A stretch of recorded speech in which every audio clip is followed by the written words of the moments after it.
മറിയാമയും part 25. മാധവും പോലീസും അവരുടെ കാറിലും ഇവരുടെ കാറിലുമായി വണ്ടിയെടുത്തു. ഒരു ഉള്ളേരിയായിരുന്നു ആ സ്ഥലം. കെവിനായിരുന്നു വണ്ടി ഓടിക്കുന്നത്. ഒരുപാട് നേരത്തെ യാത്രക്കൊടുവിൽ അവർ വണ്ടി നിർത്തി. എല്ലാവരും വണ്ടിയിൽ നിന്നും ചാടിയിറങ്ങി. കുറച്ച് അകലെയാണ്. ശബ്ദമുണ്ടാക്കാതെ കെയർഫുള്ളായിരിക്കണം എല്ലാവരും. അതും പറഞ്ഞ് അവരെല്ലാം പതിയെ മുന്നോട്ട് നടന്നു. അവർ മുന്നോട്ട് നടക്കുന്തോറും ഒരു പൊട്ടിപ്പൊളിഞ്ഞ വലിയ വാഹനം അവരുടെ കണ്ണിൽ പെട്ടു. അവർ ശബ്ദമുണ്ടാക്കാതെ ആ വണ്ടിയെ വളഞ്ഞു. പതിയെ അതിൻ്റെ ഉള്ളിലേക്ക് നോക്കുമ്പോൾ അവിടുത്തെ കാഴ്ച കണ്ട് യേശു ഞെട്ടി. വാഹനത്തിൻ്റെ ഡോർ ചവിട്ടിപ്പൊളിച്ച് അകത്തേക്ക് കയറുമ്പോൾ മറിയാമ്മ ബോധമറിഞ്ഞിട്ടുണ്ട്. മറിയാമ്മയുടെ കയ്യിൽ നിന്നും ഞരമ്പ് മുറിഞ്ഞ് ബ്ലഡ് പോയിക്കൊണ്ടേയിരിപ്പാണ്. ഡേവിഡിൻ്റെ കഴുത്തിൽ ഒരു കത്തി തറഞ്ഞിട്ടുണ്ട്. അത് എടുക്കാനാവാതെ അതിൽ നിന്നും ബ്ലഡ് പോയിക്കൊണ്ടേയിരിപ്പാണ്. ഓരോ നിമിഷവും അവൻ്റെ ശ്വാസം നിലക്കുമെന്ന രീതിയിലാണ്. അത് കണ്ടതും ആദ്യം എല്ലാവരും പരസ്പരം ഒന്ന് അന്തിച്ചു നിന്നെങ്കിലും പെട്ടെന്ന് മാധവ് തോക്കെടുത്ത് ഡേവിഡിൻ്റെ നെറ്റിയിലേക്ക് ഷൂട്ട് ചെയ്തു. ഇവൻ രക്ഷപ്പെടാൻ പോകുന്നില്ല. ഇങ്ങനെയുള്ളവർക്ക് ഇങ്ങനെയാവും അന്ത്യം. എവയെ പെട്ടെന്ന് ഹോസ്പിറ്റലിലേക്ക് എത്തിക്കാൻ നോക്ക്. അത് കേട്ടതും യേശു ഓടിപ്പോയി മറിയാമ്മയെ കയ്യിലേക്ക് കോരിയെടുത്തു. വണ്ടിയും ലക്ഷ്യമാക്കി ഓടി. കൂടെ കെവിനും അവളുടെ സഹോദരന്മാരും. ഇവൻ്റെ മരണം ഇങ്ങനെയാവട്ടെ. ഇതിൻ്റെ പേരിൽ ആ കുട്ടിക്ക് ഒരു കേസും പോകാൻ പാടില്ല. Yes sir.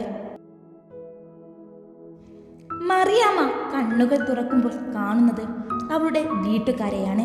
അവൾ എല്ലാവരെയും ഒന്ന് നോക്കി. മോളെ, ഇപ്പോൾ എങ്ങനെയുണ്ട്? ഓക്കെയാണ് മറിയാമ്മ. ഞങ്ങളെല്ലാം ആകെ പേടിച്ചു പോയല്ലോ മോളെ. അമ്മച്ചി, യേശു എവിടെ? അവളുടെ ആ ചോദ്യം കേട്ടതും വീട്ടുകാരെല്ലാം പരസ്പരം നോക്കി. അവൻ ഇവിടെയുണ്ട്. ഇത്രയും ദിവസം ഒരു ഊണവും ഉറക്കവും ഇല്ലാതെ നടപ്പായിരുന്നു. അവനൊന്ന് ഭക്ഷണം കഴിക്കാൻ പോയതാ. കെവിൻ, യേശുവിന് എന്തെങ്കിലും പറ്റിയോ? മറിയാമ്മ, എന്ത്? അവനൊരു കുഴപ്പവുമില്ല കെവിൻ. അവൻ അത് പറഞ്ഞ് തീർന്നേക്ക് അവിടേക്ക് യേശു വന്നു. അവനെ കണ്ടതും അവളുടെ കണ്ണുകളെല്ലാം നിറഞ്ഞിരുന്നു. അവൻ അവളുടെ അടുത്തേക്ക് വന്നതും അവൾ പെട്ടെന്ന് അവനെ കെട്ടിപ്പിടിച്ച് കരയാൻ തുടങ്ങി. അത് കണ്ടതും വീട്ടുകാരെല്ലാം ഒന്ന് പരസ്പരം നോക്കി പുറത്തേക്കിറങ്ങി. ആ മുറിയിൽ യേശുവും മറിയാമ്മയും ഒറ്റക്കായിരുന്നു. ഞാൻ തനിച്ചായി പോയി യേശു. മറിയാമ്മ ആ തേങ്ങലിൻ്റെ ഒടുവിൽ അവൾ പറഞ്ഞു നിർത്തി.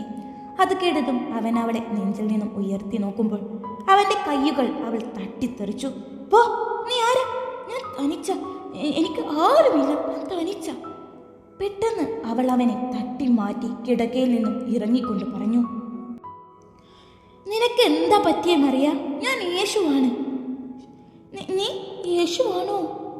ചെറിയ കുട്ടികളെ പോലെ അതും ചോദിച്ച് അവൾ അവൻ്റെ അടുത്തേക്ക് വന്നു. യേശു, അവൻ എന്നെ കൊല്ലാൻ വരും. അവൻ എന്നെ കൊല്ലാൻ. അയ്യോ യേശു! ഉറക്കെ ശബ്ദമുണ്ടാക്കിയുള്ള അവളുടെ നിലവിളി കേട്ട് എല്ലാവരും അകത്തേക്ക് വന്നതും, യേശു എന്നെ കൊല്ലാൻ വരുന്നു, ഇവരെല്ലാം എന്നെ കൊല്ലും. പെട്ടെന്ന് അവൻ്റെ കയ്യിൽ ഇറുകെ പിടിച്ചുകൊണ്ട് അവൾ പറഞ്ഞതും അവളുടെ ആ രീതി കണ്ട് അവരെല്ലാം ഒന്ന് അമ്പരന്ന് പരസ്പരം നോക്കി. യേശു, എൻ്റെ കയ്യിൽ കത്തി ഉണ്ടായിരുന്നു, അതുകൊണ്ട് ഞാൻ കുത്തി. എൻ്റെ കയ്യിൽ രക്തമായി. അയ്യോ! അതും പറഞ്ഞ് ബോധം മറഞ്ഞ് അവൾ വീയാൻ പോയതും എല്ലാം കണ്ട് ഒരു ഞെട്ടലോടെ അവളെ നോക്കിയിരുന്ന യേശു അവളെ താങ്ങി പിടിച്ച് കിടക്കയിലേക്ക് കിടത്തി. പെട്ടെന്ന് തന്നെ ഡോക്ടർ അങ്ങോട്ട് ഓടി വന്നിരുന്നു. അവളെ ഒന്ന് പരിശോധിച്ച ശേഷം, എല്ലാവരും ഒരു ഞെട്ടലിൽ ആണെന്ന് എനിക്കറിയാം. ആരും പേടിക്കാതെ ആ കുട്ടി ചില കാഴ്ചകൾ കണ്ടു.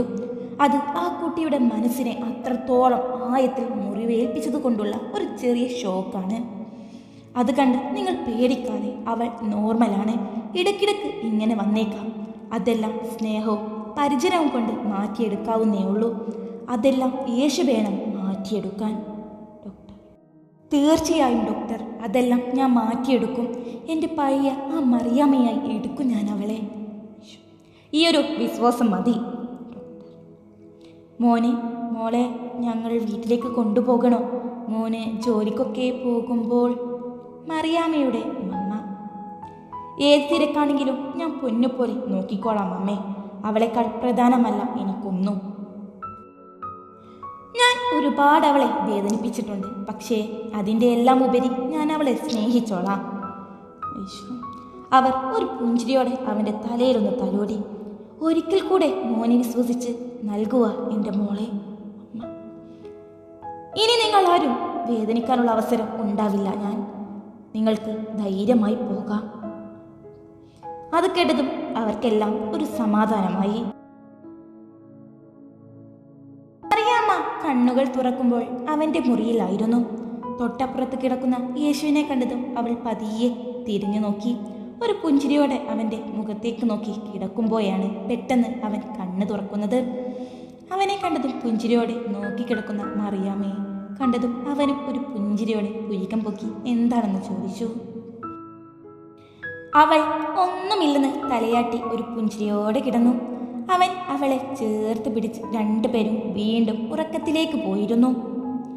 പെട്ടെന്നാണ് മറിയാമ്മ എണീറ്റു. എന്നെ കൊല്ലും, അവൻ എന്നെ കൊല്ലും, അവൻ എന്നെ കൊന്നു, ആ രക്തം എൻ്റെ കയ്യിലുണ്ട്, അവൻ കൊല്ലും. അത് കേട്ടതും യേശു ചാടി എണീറ്റു. നിന്നെ ആരും ഒന്നും ചെയ്യില്ല, ഞാൻ നിന്റെ കൂടെയുണ്ട് മറിയ. അവൾ ചേർത്ത് പിടിച്ചുകൊണ്ട് യേശു അത് പറഞ്ഞു. യേശു, എന്നെ കൊല്ലില്ലെന്ന് പറ, എനിക്ക് നിന്റെ കൂടെ ജീവിക്കണം യേശു, എന്നെ കൊല്ലും. അതും പതിയെ മൊയിഞ്ഞ് അവൾ ഉറക്കത്തിലേക്ക് പോയിരുന്നു. അവൻ പതിയെ അവളെ ഒന്ന് നോക്കി കിടക്കയിലേക്ക് കിടത്തി. അവൾ ആകെ വിയർത്തിരുന്നു. അവൻ അവളെ ചേർത്ത് പിടിച്ചു. മറിയാമ്മ ഈ പേടി ഉറക്കത്തിൽ നിന്നും ഞെട്ടിയുണർന്ന് ഓരോ ദിവസവും വിളിച്ചു പറയുന്നത് അവൾക്ക് ഒരു പതിവായി മാറി. യേശു അവളെ ഓരോന്ന് പറഞ്ഞ് സമാധാനപ്പെടുത്തിയാൽ അവളൊന്ന് തണുക്കും. അങ്ങനെ ദിവസങ്ങളേറെ കൊഴിഞ്ഞുപോയി. ഈ ദിവസങ്ങളിലെല്ലാം യേശു ഓഫീസിലേക്ക് പോയിട്ടേയില്ല. അങ്ങനെ ഒരു ദിവസം, യേശു ഇന്നെൻ്റെ സ്പെഷ്യൽ. അറിയാമ അവൾ കയ്യിൽ ഒരു പാത്രം പിടിച്ചുകൊണ്ട് ഹാളിലേക്ക് വന്നുകൊണ്ട് പറഞ്ഞു. ഹാളിൽ TV കണ്ടുകൊണ്ടിരിക്കുന്ന യേശു അത് കണ്ടതും, എന്താണ് എൻ്റെ ഭാര്യ ഉണ്ടാക്കിയ സ്പെഷ്യൽ? യേശു, ഉണ്ണിയപ്പം. യേശുവിൻ്റെ അടുത്ത് വന്നിരുന്നു കൊണ്ട് അവൾ പറഞ്ഞു. വാവ്. രണ്ടുപേരും അത് പറഞ്ഞുകൊണ്ട് TV കാണുന്നതിൻ്റെ ഇടയിൽ TVയിൽ ഒരു ഫിലിമിൽ കൊല്ലാൻ വരുന്ന സീൻ വന്നത്. ആ! അവൾ ഉറക്കെ ശബ്ദമുണ്ടാക്കിക്കൊണ്ട് ചെവി രണ്ടും പൊത്തിപ്പിടിച്ചതും യേശു പെട്ടെന്ന് അവളെ ചേർത്ത് പിടിച്ചുകൊണ്ട് TV ഓഫ് ചെയ്തു. സാരമില്ല, ഒന്നുമില്ല, ഞാനില്ലേ ഇവിടെ, നീ എന്തിനാ പേടിക്കുന്നത്? അവളെ ചേർത്ത് പിടിച്ചുകൊണ്ട് അവൻ തലയിൽ തലോടി കൊടുത്തു. എനിക്ക് ഇതൊക്കെ കാണുമ്പോൾ പലതും ഓർമ്മ വരിക, അവൾ കിതച്ചുകൊണ്ട് പറഞ്ഞു നിർത്തിയതും. നീ ഇങ്ങനെ പേടിക്കാതെ, നിന്റെ കൂടെ ഞാനില്ലേ? എന്താ നിന്റെ ഉള്ളിലെ ആവശ്യമെന്ന് പറ, ഞാനുണ്ട് നിന്റെ കൂടെ. നീ അതെല്ലാം എന്നോട് പറ, എന്നാൽ തന്നെ നിന്റെ പേടിയെല്ലാം ഒന്ന് മായും. നിന്റെ ഉള്ളിൽ കൊണ്ട് നടക്കുന്നത് നീ കൂടുതൽ ഭയപ്പെടുത്തുകയുള്ളൂ. അവളുടെ തലയിൽ കരോടിക്കൊണ്ട് പറഞ്ഞതും അവൾ അവൻ്റെ മുഖത്തേക്ക് നോക്കി. അന്ന് എനിക്കൊരു ഫോൺ വന്നു. യേശുവിന് ആക്സിഡൻറ്റ് സംഭവിച്ചു എന്നും സിറ്റി ഹോസ്പിറ്റലിൽ വരണമെന്നും പറഞ്ഞ്. അതും പറഞ്ഞ് അവനെ ഒന്ന് നോക്കി അവൾ ഓർമ്മയിലേക്ക്. മറിയാമ്മ ധൃതി പിടിച്ച് വാതിലടിച്ച് പാർക്കിങ്ങിലേക്ക് ഓടിയെത്തി. അപ്പോഴാണ് അവളുടെ വണ്ടി അവളുടെ ആക്സിഡൻറ്റിന് ശേഷം കൊണ്ടുവന്നിട്ടില്ലെന്ന സത്യം അവൾ മനസ്സിലാക്കുന്നത്. അവൾക്ക് എന്ത് ചെയ്യണമെന്നറിയാതെ അവൾ ആകെ പരിഭ്രാന്തിയോടെ നോക്കി. അപ്പോഴാണ് അങ്ങോട്ട് ആൻസി അവളുടെ വണ്ടിയിൽ വന്നിറങ്ങുന്നത്. പരിഭ്രാന്തിയോടെ അവിടെ നിൽക്കുന്ന മറിയാമ്മയെ കണ്ട് ആൻസി അവിടെ മറഞ്ഞു നിന്നു. മറിയാമ്മ എന്ത് ചെയ്യണമെന്നറിയാതെ നിൽക്കുമ്പോഴാണ് മുമ്പിലേക്ക് ഒരു വണ്ടി വന്ന് നിർത്തുന്നത്. എന്ത് പറ്റി മോളെ, എങ്ങോട്ടെങ്കിലും പോകാനാണോ? ഡേവിഡ് അത് കേട്ടതും, അതേ ചേട്ടാ, എന്നെ ഒന്ന് സിറ്റി ഹോസ്പിറ്റലിലേക്ക് കൊണ്ടുപോയി വിടാമോ? മറിയാമ്മ അത് ആരാണെന്ന് പോലും ശ്രദ്ധിക്കാതെ അവൾ ധൃതിയിൽ വണ്ടിയിൽ കയറി. പേടിയോടെയും ടെൻഷനോടെയും അവളിരുന്നു. അവളുടെ കണ്ണുകളെല്ലാം നിറഞ്ഞു കവിഞ്ഞിരുന്നു. മറിയാമ്മ ഏതോ വണ്ടിയിൽ കയറുന്നത് കണ്ടതും നാൻസി അവളുടെ വണ്ടിയെടുത്ത് ആ വണ്ടിയുടെ പുറകെ വിട്ടു. ഇവളിത് ആരുടെ കൂടെയാ പോകുന്നേ? ഇനി ഇവളുടെ കാമുകനാണെങ്കിൽ ഇത് കയ്യോടെ പിടിച്ച് യേശുവിനെ അറിയിക്കണം.